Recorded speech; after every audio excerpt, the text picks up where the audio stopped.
Montreat do. The other thing that concerns me is some summers, some people don't come up here all summer and don't know about their trees, and there's a way of notifying them. And if we notify them by water bill, a lot of those water bills are paid by draft accounts, and they may never see the notice. So I just don't know about notifying people too about dead trees and things of that nature. So I would like to see Section 8 gone over and worked a little bit, maybe even at the retreat that we'll have early next year. Those are my concerns. That brings some questions to my mind that maybe our administrator can answer. Can you talk about methods of notification when the town, because so many homes are not occupied the year round, and also about the stumps? And I'd like some examples of times in Montreat when there's been a tree on private property that has been a concern, and the town has expressed concern. Sure. And Steve, please jump in here if I misspeak. Actually, for everybody to know, this is nothing new to us. We have been dealing with trees for forever, and there are a lot of times that we find unsafe, dangerous trees on private property, and we talk to property owners about what to do with those. One of the more recent examples that I can think of is that we had someone walking on the path that had a disability, and they hit their head on one of the trees, the limbs. And so we approached that property owner, and they were more than happy to work with us about taking that limb out because it was dangerous. I will say that 99% of the time, the people that we talk to about dangerous or unsafe trees, risk trees as they're called, work with the town. It's that 2% of the time that we need some more help with, I think that this ordinance addresses. As far as stump removal, just so you know, we as a town, on most cases, this does not happen every time, but on most cases, we reduce the stump down to ground level, and then what you'll see is us bring in dirt to cover it up.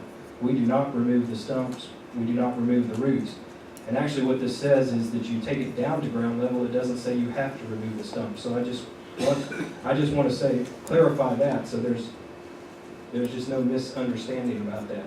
It says something entirely different than what it's been talked about tonight.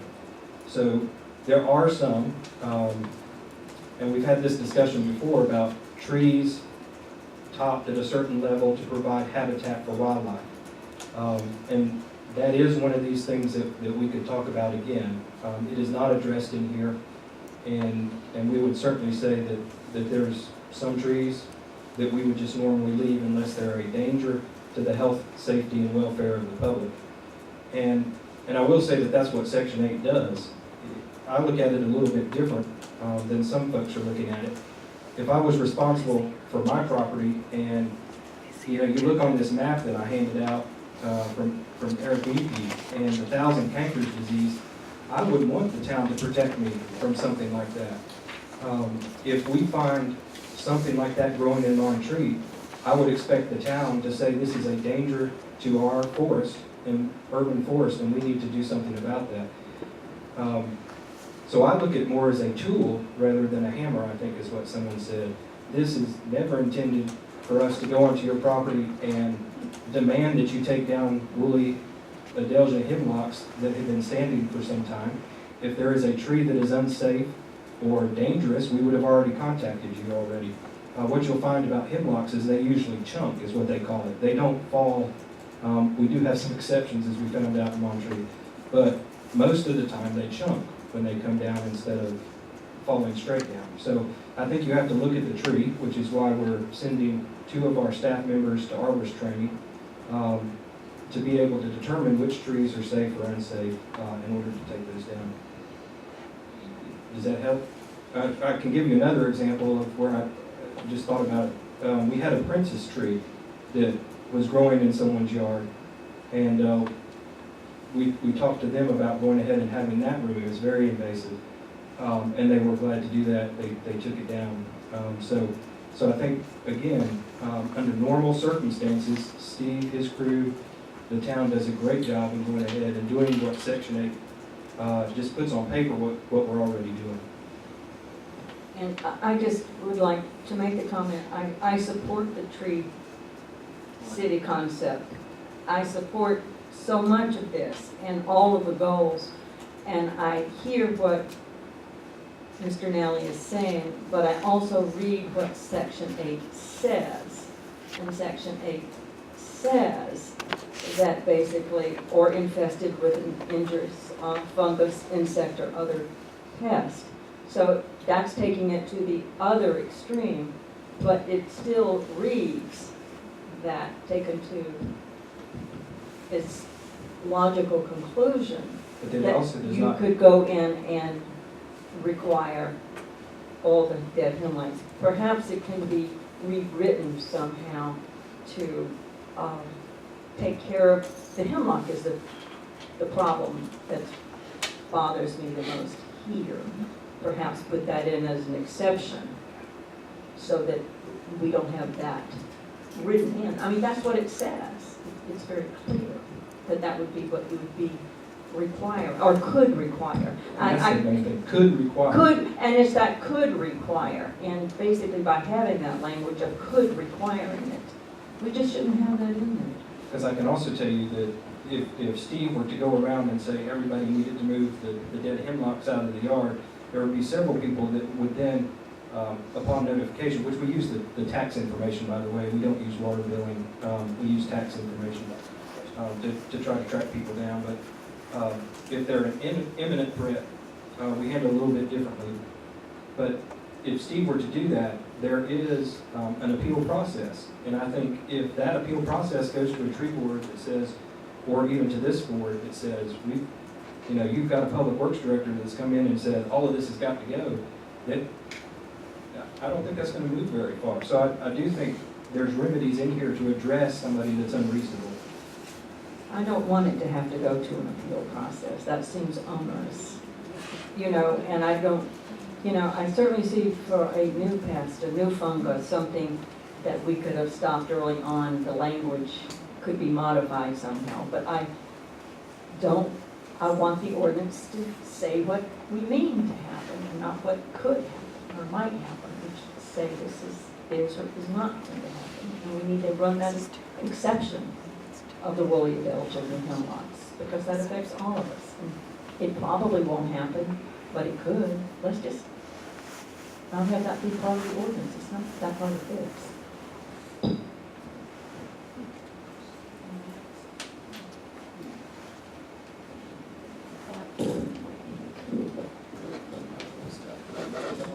So are you thinking that we need to fix Section 8? Is that what I'm hearing you say? That would work for me. Section 8, number 1. Section 8, number 1?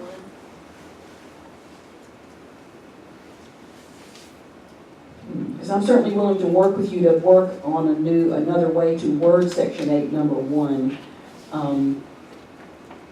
and bring that back to the board. Because I do support the concept. Yeah, so I would be willing to work with whomever. If that's what something that's of interest to others.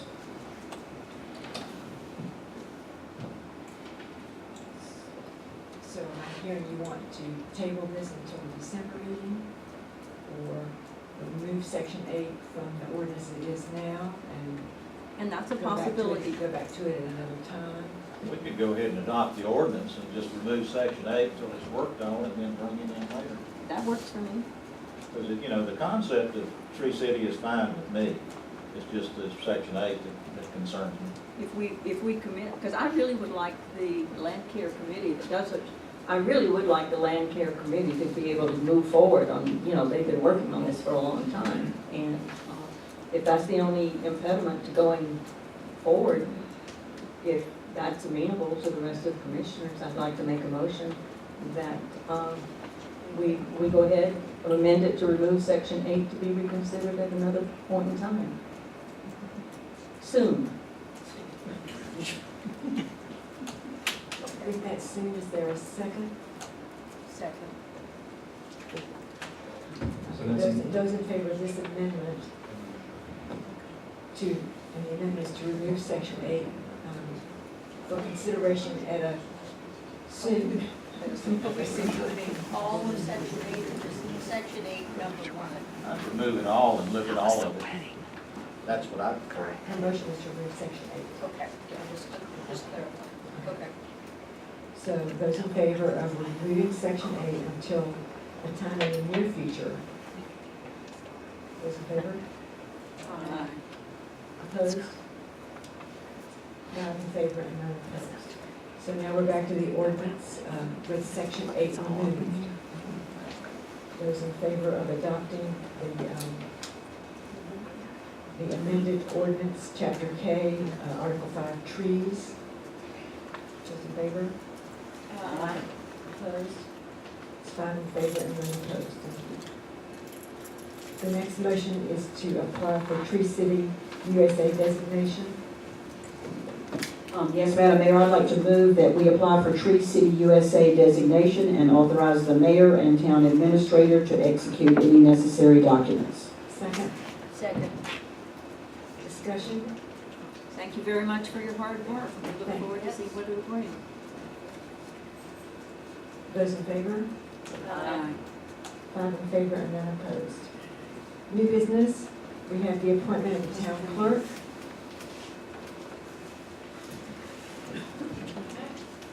Madam Mayor, I move that we appoint Angela Murphy to the town clerk position effective November 23rd, 2015, at a starting salary of $36,500.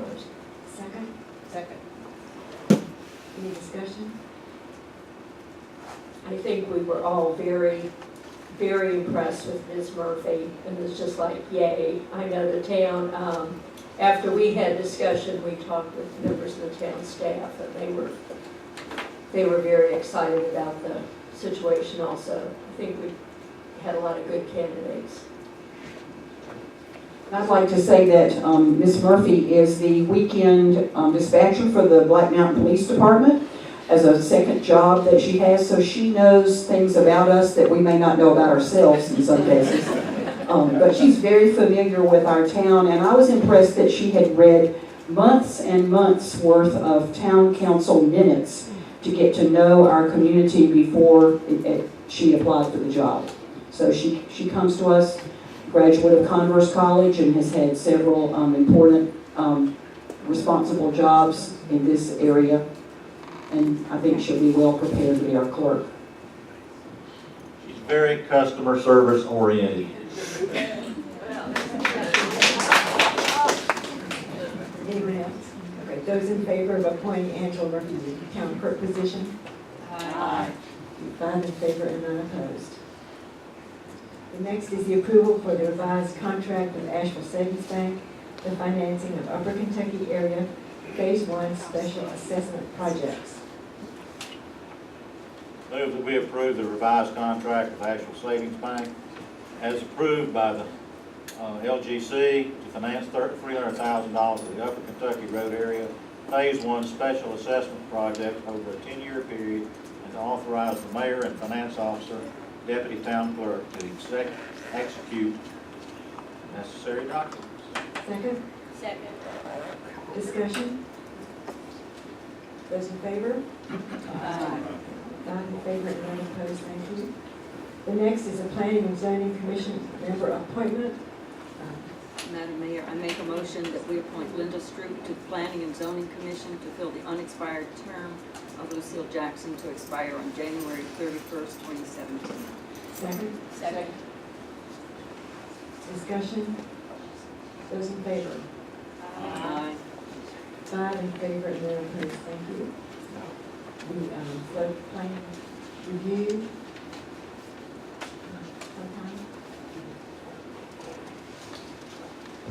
unless Commissioner McCaskill has something to report, I don't have anything.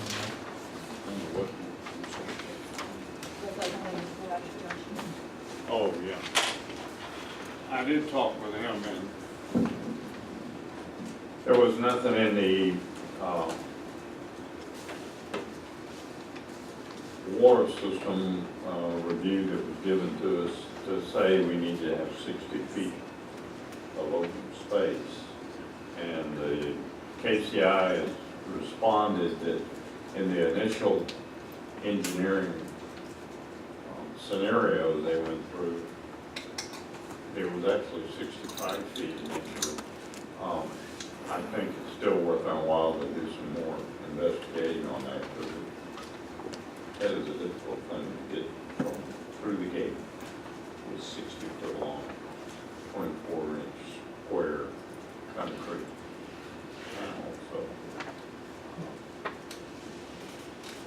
that's all I have on it right now.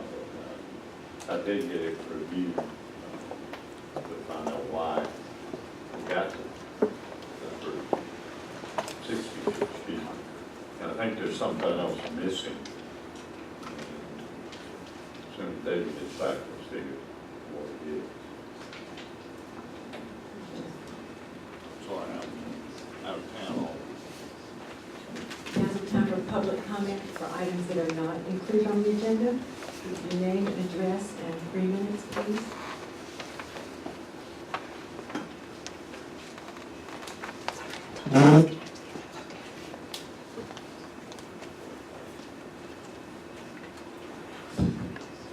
I am Carol Steele. I live at 102 Fairway Drive in Black Mountain, but I work at 318 Georgia Terrace in Montreat. And I'm here tonight with a check for you. This is the second installment or disbursement for this year of community service fees paid by our participants who appreciate the opportunity to drive on roads and have police people help them out when they need that help. So I present you with this tonight, and then some months down the road before our fiscal year ends again, we'll gather up some more and send it on. Thank you, Karen.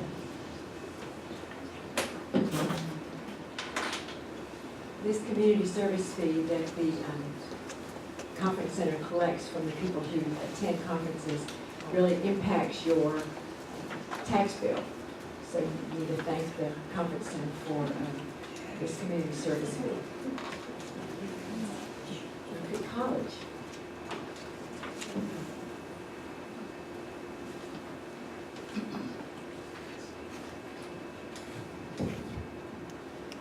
Good evening, everyone. I'm Annie Carlson, and I live in Black Mountain, but work at Montreat College, and wanted to share a brief update with you about what's happening at the college. So lots of good news to share, and you may have heard these things, but I just wanted to give you a quick recap because we're just so excited and thankful to the town for the support we've received.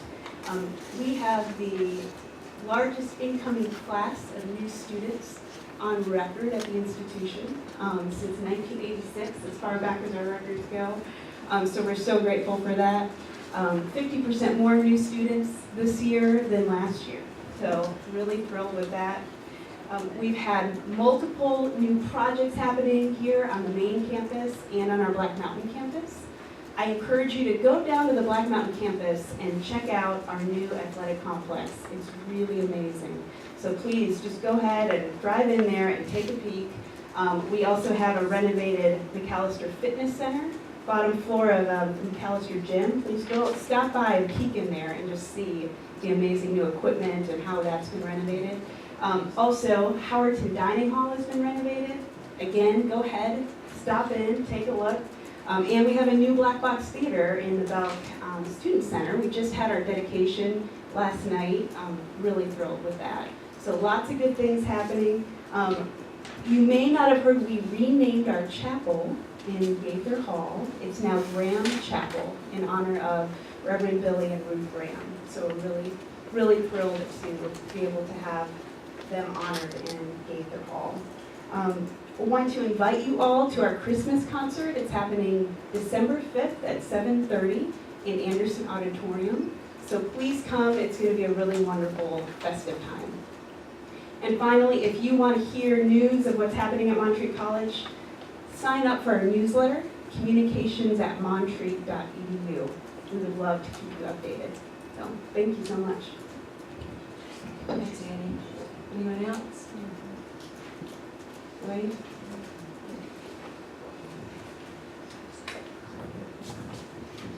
Wade Burns, 232 North Carolina Terrace.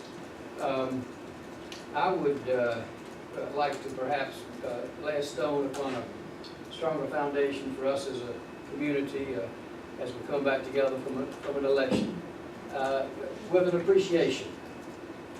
Mayor Taylor, you and I have a number of things in common. Same high school class year, same year we got our graduate degrees. Both had children at Asheville School, where mine still is. And for a quarter century, you have arranged your life around the schedule, the town business, and made sacrifices for that. And at the Asheville School, our children get A's, B's, C's, and so forth. When you step out to take a leadership, you're not going to get all A's. We know that. But they have another grading standard, and that's the effort grade, 1 through 4, and 4 being the highest. And I don't think it would be wrong to say that you have demonstrated an extraordinary effort over the quarter century of serving this town and adjusting your schedule to meet the schedule of the town business. And I think you're due the community's appreciation for all your hard work. Thank you.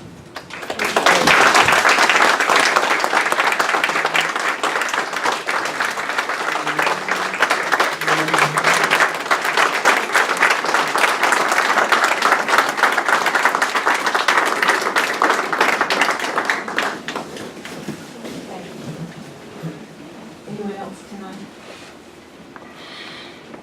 Any Commissioner communications?